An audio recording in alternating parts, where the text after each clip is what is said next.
Number भाग 4। चंदन और उसके पापा दोनों उस लड़की के घर पहुंचे। दोनों वहां जा रहे हैं, चिराग कॉल करके बोल दिया था। जब उन लोग से बात किए तो पता चला कि लड़की मां बनने वाली है, इसलिए चिराग सबको बता के शादी नहीं करना चाहता है। चंदन और उसके पापा लड़की को देखना चाहे तो लड़की सामने आई। उन लोग देखा तो लड़की उतनी अच्छी भी नहीं थी। जब पूछा गया कितनी पढ़ी लिखी है तो पता चला ग्रेजुएशन भी नहीं की है।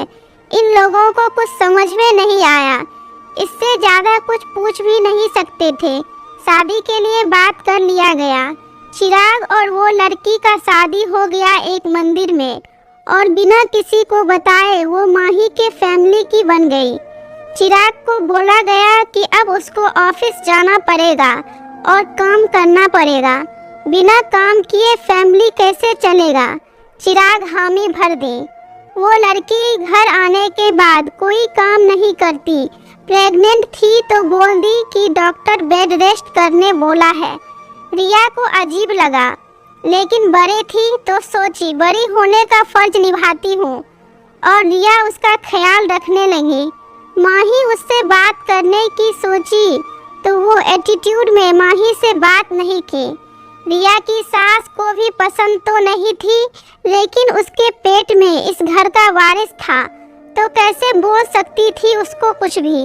माही के पापा को आभास हो गया था कि अब ये घर नहीं चलने वाला है, तो वो सोच लिए कि अपने जायदाद के 5 हिस्से कर देंगे, एक माही को भी देंगे, और माही सब दिन इस घर में ही रहेगी, क्योंकि माही के पापा माही के बिना नहीं रह सकते थे। माही का छोटा भाई और सब बहुत खुश हुआ कि माही इस घर में ही रहेगी, वो दूर नहीं जाएगी। चिराग भी पापा के इस डिसीजन से खुश हुआ, लेकिन दूसरे दिन चिराग बोलने लगा कि पापा माही तो सबकी प्यारी है, क्यों उसको हिस्सा देना, वो कुछ भी कर सकती है, सब उसका ही तो है। हम भाई लोग उसको कोई चीज के लिए मना थोड़ी ना करेंगे।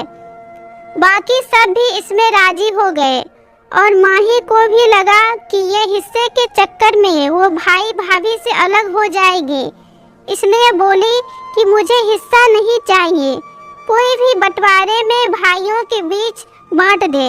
माही के पिता सोचे कोई लड़का ढूंढ के माही की शादी करवा देते हैं, जो भी ससुराल में रहेगा। माही तो मन ही मन खुश हो गई शादी के नाम सुन के, लेकिन कोई ऐसा लड़का मिलेगा तब ना जो माही के घर में रहने के लिए तैयार हो।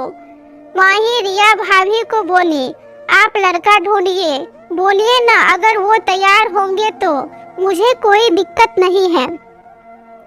रिया बोली, वो बहुत अच्छा है, लेकिन वो अमीर नहीं है बाबू, वो आपको खुश नहीं रख सकता है।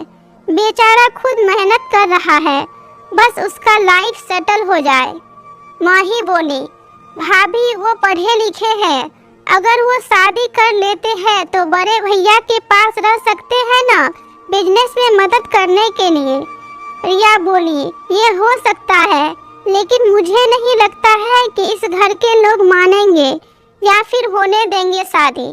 माही बोली, आप पता कीजिए ना वो कुंवारा भी है या नहीं। रिया बोली, बिना बोले शादी कर लेगा, हमको इनवाइट करेगा ही, वो मेरा भाई है। माही बोली, आप नहीं करवा सकते हैं तो मैं पापा या भैया को बोल दूंगी। रिया बोली, ठीक है, शाम को मैं तुम्हारे भैया से बात करूंगी। माही बोली, ठीक है। चंदन जब शाम को आया तो रिया बोली कि माही के लिए मेरे एक भैया है, सुनील नाम है उनका, वो बहुत अच्छे रहेंगे, पढ़े लिखे भी हैं, जॉब की ही तैयारी कर रहे हैं, तो आप बोलिएगा तो मैं उनसे बात करूंगी। चंदन बोला, कल उसको बुला लो। रिया बोली, पापा से बात करती हूँ। रिया अपने पापा पास कॉल लगा के सुनील का नंबर ले लेती है और पापा को सब बात बताई। पापा खुश होकर बोले, अगर ऐसा होता है तो बेचारा को सहारा मिल जाएगा, अच्छा है, वो मना नहीं करेगा, कर लेगा शादी। रिया सुनील को कॉल लगाई, बोली, कहाँ हो सुनील? सुनील बोला लाइब्रेरी में था, अभी रूम जा रहा हूँ। कौन? रिया बोली अपने बहन को भूल गया क्या? सुनील बोला कौन, बताएगी तब ना। रिया बोली तेरी दिल्ली वाली बहन। सुनील खुश होकर बोला कैसी है रिया दी? बहुत दिन बाद याद आया। रिया बोली शादी कब कर रहा है? सुनील बोला पापा देख रहे हैं लड़की, देखो कब होता है, आना होगा आपको रिया दी। रिया बोली मैं तुम्हारे लिए एक लड़की देखी हूँ, करेगा शादी? सुनील बोला कहाँ की है? रिया बोली दिल्ली की। सुनील मना कर दिया कि मैं दिल्ली के हाई फाई के लिए नहीं बना हूँ दी, गांव की ही लड़की से करूँगा शादी। रिया बोली तुम कल मेरा घर आओ, मैं तुमको भेज रही हूँ एड्रेस। सुनील बोला सच में कोई काम है क्या? रिया बोली बहुत जरूरी, तुम कब तक आ जाओगे? सुनील बोला कब तक आना है? रिया बोली कल 10 बजे से पहले आना। ठीक है 9 बजे तक। सुनील बोला ठीक है। सुनील को रिया एड्रेस सेंड कर देती है। चंदन बोला कि लड़का तो अच्छा है और बात करने से लगता है कि हकीकत से भी रूबरू है, ज्यादा बोलता नहीं है। रिया सुनील की कहानी चंदन को बताई। चंदन बोला अगर ऐसा है तो फिर हम लोगों को बेटा बेटी दोनों मिल गया, हम लोग माही और सुनील को रख लेंगे। रिया बोली ये भी सही बोले, आप दोनों छोटा ही है हम लोग से। रिया रात को सबको बता दी। रिया अपनी देवरानी को उसके रूम में खाना देने गई तो देखी वो रो रही है। रिया बोली क्या हो गया तुमको? वो बोली कुछ नहीं, आप जाइए यहाँ से। रिया को गुस्सा आ गया, बोली देखो देखभाल करते हैं तो ढंग से रहो समझी, वरना ठीक नहीं होगा, बकवास मत करना हमसे। वो चिल्ला के बोली निकलिए मेरे रूम से। सबको बाहर तक आवाज आया। रिया निकल कर आ गई। सब कोई पूछने लगा क्या हुआ। रिया की सास रिया के देवरानी के पास गई, उसके मगरमच्छ के आंसू से वो पिघल गई और रिया को सुनाने लगी। रिया चुपचाप थी, चंदन सब सुन रहा था। मनीष बोला चुप रहिए माँ, अब हो गया ना। रिया कुछ नहीं बोली। चिराग रूम चला गया, उठकर और आया और बोला कि वो कल मायके जाएगी, यहाँ नहीं रहेगी। सब पूछने लगा क्यों, तो चिराग बोला उसका बच्चा वही होगा, यहाँ नहीं। पापा बोल दिए चले जाओ। चिराग गुस्सा में उठकर बेडरूम चला गया। रिया सबको बताई कि कल वो एक भाई को बुलाई है माही के लिए, आप लोग देख लीजिए।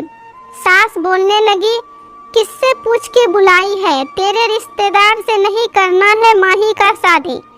चंदन बोला माँ हमको पूछी थी और पापा भी बोले हैं। मनीष बोला भाभी आने दीजिए, अच्छा रहेगा, इस मोटी की भी शादी हो जाए। माही बोली तुम भोंदू है, पापा देखते हैं ना कैसे बोला। चंदन बोला मनीष चुप रहो, माही अच्छी बच्ची है। पापा बोले अब मत बोला करो मनीष, माही बड़ी हो गई है। मनीष बोला मेरे से बड़ी नहीं है पापा। सब रात के खाना खाए। सुबह रिया नाश्ता बनाई और सुनील को कॉल की। सुनील बोला आधे घंटे में पहुंच जाऊंगा। सुनील के आने से पहले रिया ससुर और चंदन को तैयार होने बोल दी। सब तैयार हो गए थे। सुनील 9 बजे पहुंच गया। सब सुनील से मिले। चंदन और उसके पापा सुनील से कुछ कुछ पूछे। सुनील बोला सुनील को कुछ पता नहीं था कि क्या होने वाला है। सब नाश्ता किए साथ में। चंदन रिया पर सब छोड़ के ऑफिस चला गया। मनीष भी लड़का देखा, बोला अच्छा है। चिराग को तो जैसे इन सब चीजों से मतलब ही नहीं था। रिया सुनील को अपने रूम में बुलाकर सब कुछ बताई और बोली कि माही बहुत अच्छी है और तुमको भी इसी घर में रहना है शादी के बाद। तुम चाहो तो अपने जीजा जी के साथ काम करना या फिर किसी और जगह, लेकिन यही रहना पड़ेगा तुमको। सुनील बोला रिया दी अचानक इतना कुछ? रिया बोली ये अचानक नहीं है सुनील, मेरी ननद तुमको मेरे ही शादी में देखी है और तुम उनको अच्छा लगा। तुम चाहो तो माही से मिल सकते हो। सुनील बोला, नहीं दी, घर वाले ही देख ले। रिया बोली, हम चाचा से बात कर लेंगे। सुनील बोला, ठीक है। रिया बोली, माही से थोड़ा बात कर लो, 3 साल से तेरा इंतजार कर रही है। सुनील बोला, और मुझे पता ही नहीं है। रिया हंस के बोली, तुम बात कहाँ करते थे जो बताऊं? माही को बुलाई। माही आई। सुनील माही को देखा, उससे बात किया। सुनील बोला, आपको मेरे बारे में सब पता है ना?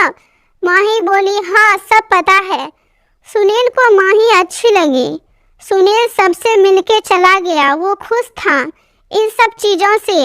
रिया गांव में चाचा से बात की। चाचा के घर वालों को लगा कि वो वहाँ रहेगा तो हिस्सा नहीं देना पड़ेगा, तो उन लोग तुरंत हाँ कर दिए। सुनील और माही की शादी हो गई।